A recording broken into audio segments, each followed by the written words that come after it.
Hi, Sweeties. How are you doing? Welcome to Naya. Awesome Naya. Thank you so much for the support. Hope you all are doing great. So I came across a video that really shook me. These people are trying so hard to make it look like people that look like me are attacking them, unprovoked these days, because the video that I saw really got me thinking, like, how do these people put up all these actions? Or how they put up all, like how they set up all this scenario and make it look real and then start acting on it. It's really very disgusting. And thank good you are going to see the video yourself. And thank goodness the attorney they called was right on point. Now, I am going to say this to some Black people and to some Latinos, Asians, and all that are sellouts. You people stand with other people, white people, to embrace segregation, to probably make life harder for people that look like me. Let me tell you something. If life is hard for Black people, it definitely will be hard for you. In fact, harder for you. Not until you all understand all this. If life is hard for Black people, which will also be hard, they will not leave you. They will not even trust you, and they do not trust you. If you are doing like, you don't want to talk and all that because you want to be the good one, you can never be the good one. So join the fight. Let's get into this video. So there's been some updates with these two, and it gets much, much worse because it becomes blatantly obvious that they're trying to pull some more Emmett Till setup type shit. As I always do, I'm going to run it back to the first video, and I'm going to stick around and point some things out. So this guy just said he wanted to murder our baby as we were walking past, and now they're gonna put him under arrest. He said, "I'm gonna murder your wife and baby." Yeah, he literally said that. This guy right there, when we're walking past. So we're gonna press charges. He said he wanted to kill our white baby. How sick can people be? This is disgusting. I'm completely outraged. You can't even walk down the streets of Washington, D.C. without people acting like this. Thank God we reported it to the police and they're dealing with the guy. I cannot believe this right now. Don't bring your kids down here. It's not safe. Don't bring your kids to D.C. It's not safe at all.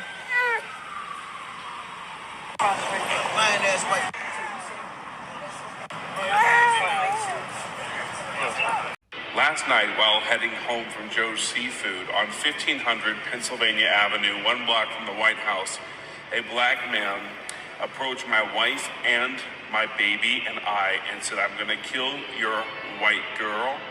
I'm gonna kill your effing white baby."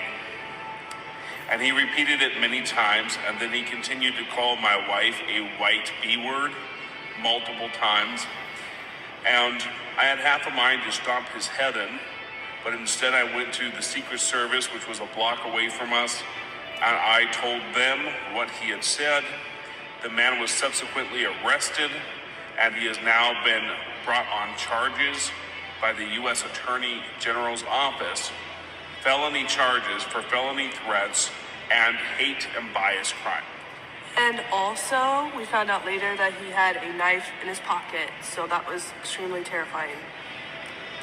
So this is unbelievable. This shouldn't be happening in the capital of the United States of America. Families like ours should feel safe. We have 5 other children at home that were with grandma, luckily, that night. We're not even from here, we're from Iowa. And to have to suffer that after losing our friend Charlie Kirk, who I worked for, and then this, it's unbelievable. And America, you need to do better. Racism, reverse racism, it's all wrong, it's all evil. Turn to Jesus, believe the gospel, repent of your sins, be renewed in your mind, in your thinking. Love one another, love your neighbor as yourself, as Jesus commands. We need to seek God. This is not acceptable. Get a load of that smile when the video ends. Let's move on. So my understanding is that you would like us to charge this as a hate crime from the beginning, and so because you were starting to talk about facts of the case. As I explained earlier, I cannot talk about facts of the case without an officer witness on the line. So let me ask you real quickly. So the facts that I understood were that he threatened to kill you, Sarah, and your quote-unquote white baby. Is that correct? Yes. He said he's going to kill. He said he was speaking to me. He said, I'm going to kill your girl and your effing white baby. Okay. And then he repeatedly called my wife a white B word. And it was for 100% a hate crime. If I would have said that to a black man, his wife and baby... Sir, I'm going to stop you right here. I appreciate where you are going with this. I in no way, shape, or form disagree with you that this sounds like a hate crime. But I want to explain to you how our process works. Okay. So. And then they cut the video off because things are not going in the direction that they hoped for. They try to spew their rhetoric, and this woman was not having it. So shout out to her for doing her job. Let's move on. Okay, this is the most recent one, and I want you all to pay very close attention to everything they say down to the caption in this video, because they are so outrageously frustrated that they don't even realize they're telling on themselves. Bias. Okay. Yeah. And then... So these will be felony threats with a hate bias enhancement. And so what that does is that changes the possibility, the way we...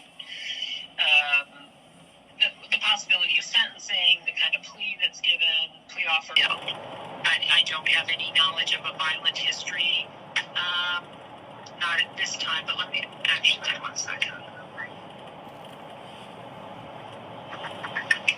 I would have to do some digging into his history in order to be able to... You might have to do a little research because you got about an hour and a half, and if this guy is a violent offender, hold on, you don't have to give us any information, but if this guy is a violent offender and there is some legal precedent to hold him, then he needs to be held because he could be a danger to the public and he could go and stab some baby. He could kill some baby. You know? That's not safe to have people like that are that unhinged on the streets in our capital city of the United States of America. A block from the president. A block from the White House. We were on 1500 Pennsylvania. That's insane. I do not. I would love to have a conversation with you about it, but I honestly cannot. And like I said, if I have a legal basis to ask for him to be held, I will ask for him to be held. At this time, I don't know of a legal basis for me to ask for him to be held. Well, which means the court doesn't have a legal basis to hold him. Well, Barb, do some digging. That's all I'm going to say. Because if he gets out and he does something, I swear this is going to be very bad for everybody. Very bad for everybody. It's not going to be good for the district. It's not going to be good for the U.S. Attorney's Office. It's not going to be good. It's going to be national public television. Everybody's going to know about it. I literally know President Trump personally. It's not a good situation. I shouldn't have to feel like my wife is going to be killed and my baby is going to be killed, and then some violent offender gets released back on the streets of Washington, D.C. And we don't even know his criminal background. We don't know. We don't know who we're dealing with here, so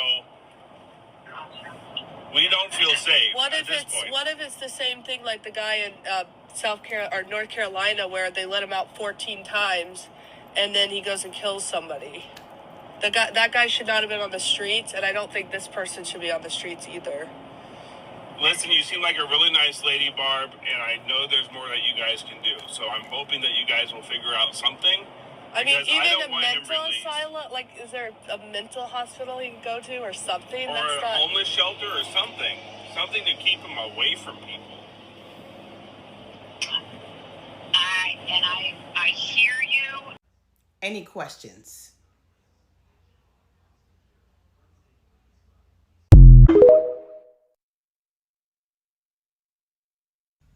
Hey, it's me. So if my black friends feel uncomfortable or unsafe around you, I don't want to be around you either. And I'll never ask them to explain or elaborate or provide examples, and I will always take their side. And I hope you take it personally and take full offense. Hey, it's me again. To answer your question, so When white people are uncomfortable around black people, that is rooted in racism. However, when black people are uncomfortable around white people, that is rooted in survival. Now, had your question just been, you have a white female friend and they're uncomfortable around a group of men, my answer would be the same. You don't owe me an explanation. If you're uncomfortable, we're out of here. However, because you specifically said a white friend uncomfortable around black men, because I know what you were insinuating, that's rooted in racism. But let's talk about what my actual reaction would be. So I'm with a white female friend. We're around a group of black men. They feel uncomfortable. They want to leave. We'll leave.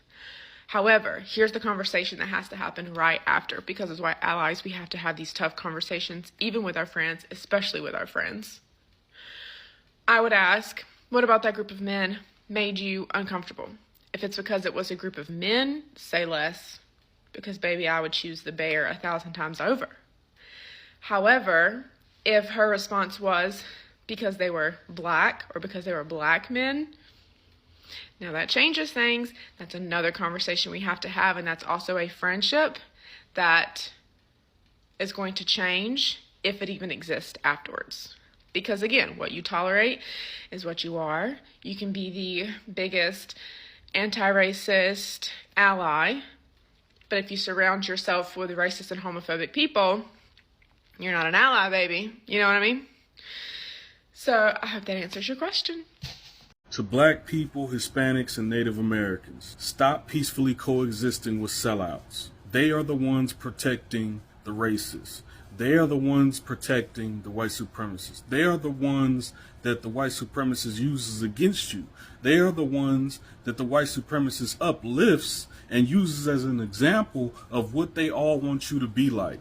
Stop peacefully coexisting with sellouts. We cannot get farther in this community. We are up under a thumb of a European, while that same European puts the dollar behind sellouts to make them look like they are what we should be. We need to go back to the days when motherfuckers used to get their heads knocked off. Understand that you have been taught to turn the other cheek. You have been conditioned to turn the other cheek. You have been brainwashed over and over and over and over again throughout the generations to take this docile, peaceful ass approach to issues that need an ass whooping. To all you YNs, I ain't never told you to put your guns down. I ain't never told you to put the guns away.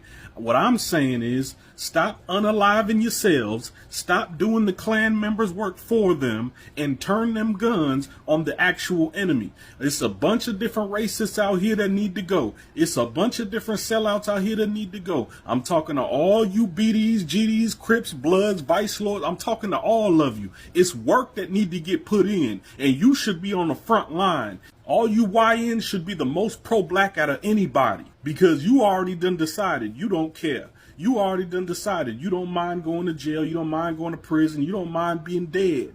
Okay, cool. At least do something to benefit the community before you go, if you gonna be on that path, instead of just crashing out and putting a big smile on the face of a dang Klan member. If you know that you ain't ready to put your life on the line for black people, if you know that you ain't ready to do anything beyond making videos on the internet, if you know that you have no intention on meeting, organizing, putting things together, if you know that you have no intention on doing anything that you speak about on this internet in real life, please shut the fuck up with that pro-black shit. Because what I notice over and over and over again for the time that I've been doing this, it is so easy for us to make these videos. It's so easy for us to get on here and just talk about shit. But the problem is nothing gets done. And even when somebody tries to get something done, y'all don't cooperate. What I would like to happen, because they're currently trying to strip you of your rights. They're currently doing all the things that y'all fearmonger over. They're already doing it. All this stuff that y'all sit up here and say, oh, well,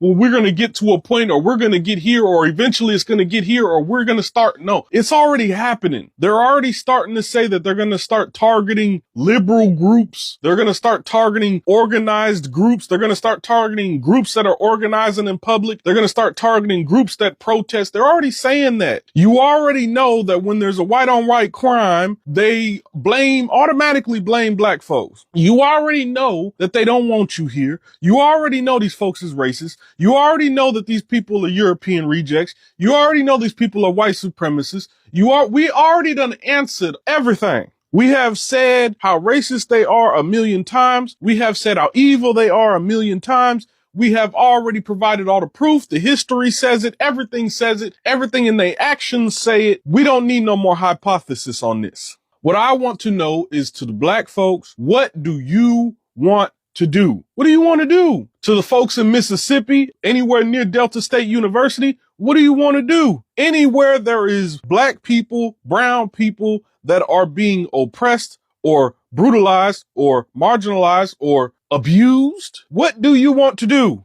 Black children need defense. Black women need defense. The brothers need defense. We need to be meeting and taking this shit offline in real life. I don't care. Listen, I done already said this 1,000 times. It ain't gonna be perfect. It ain't gonna be perfect because we don't have the resources for it to be perfect. We don't even have the resources for it to be great starting off. But we have to do something, or we just keep going through the same history, repeated history over and over and over again, and different versions of it. I cannot justify in my mind taking abuse from people. This is all I got from this video. I don't even know how I stumbled on this video, you know?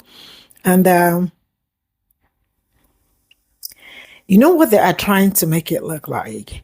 They made it look like people that look like me are trying to attack them, right?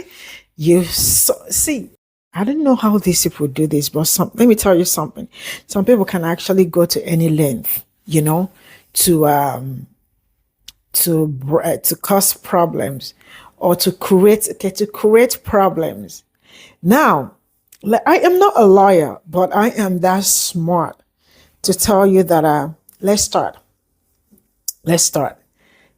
You know, this man has already passed, right?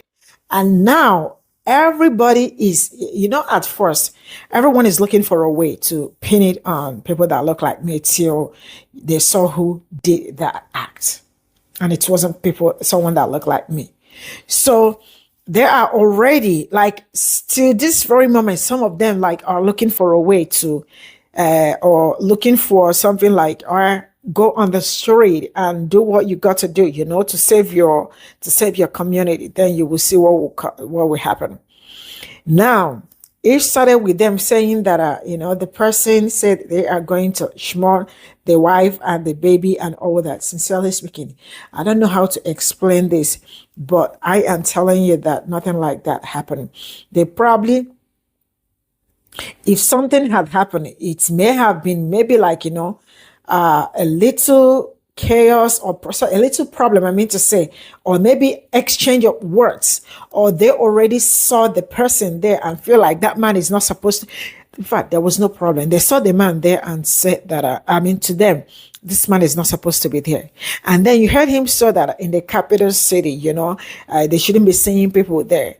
And I never knew it was actually someone that looked, but then from the things he was saying, I already know that in the end, it is going to boil down to people that look like me. And that was how it went.